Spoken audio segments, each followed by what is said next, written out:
tell when there's these issues that unbelievers can't tell, or people who aren't in relationship with God can't tell. We're going to innovate and make problems simple. Now, I love this because in Norway, how many of you know what the national Norway symbol is? Does anybody know what it is? It's a paperclip. If you go out in front of their government building, there's a huge paperclip. I'm like, what in the heck is that?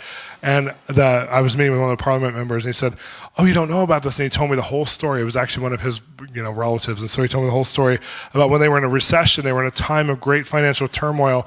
One of their governmental leaders cried out to God and asked God for strategy and revelation, and he got the vision of the paperclip.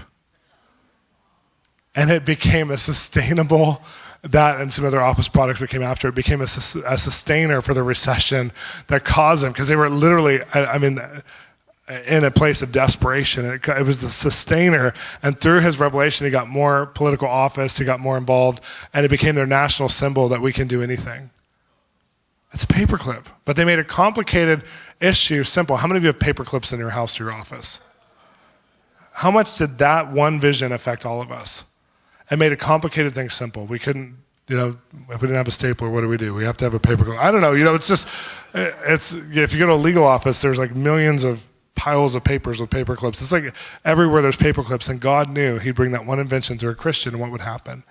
And we're going to be innovators and inventors, and we're going to be people, and I'm seeing it happen.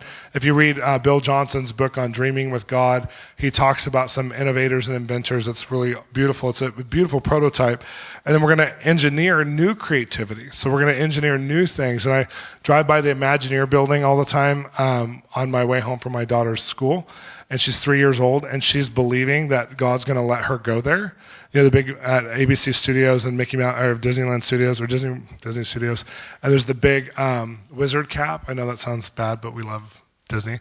And so when we drive by, she started asking us, why is Mickey's hat there? And then she started asking us about the studios, and so we told her about Imagineers. So she prays out of her mouth, Jesus, I want to go in that building because I'm an Imagineer.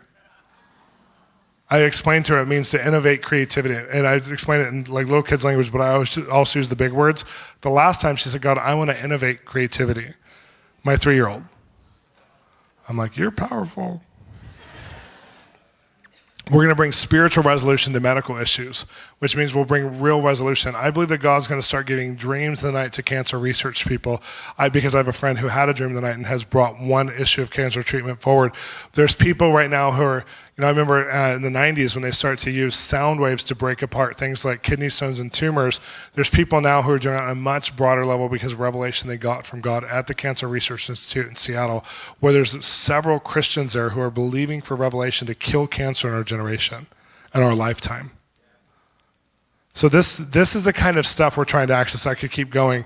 This is the kind of stuff we're trying to access, is revelation from God, not just to bring a breakthrough. Lord, we want to have a cancer-free zone. Everyone who comes in our church, let them be healed of cancer. I love that kind of stuff. That's very charismatic. It's very beautiful.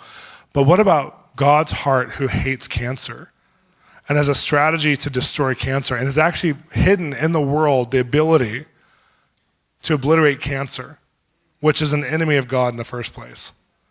What about God's heart to innovate? And I just think we live in the most innovative age. Like, I'm watching people walk around do this all the time right now because they're playing Pokemon everywhere. This is probably a Pokestop. This church is probably a Pokestop.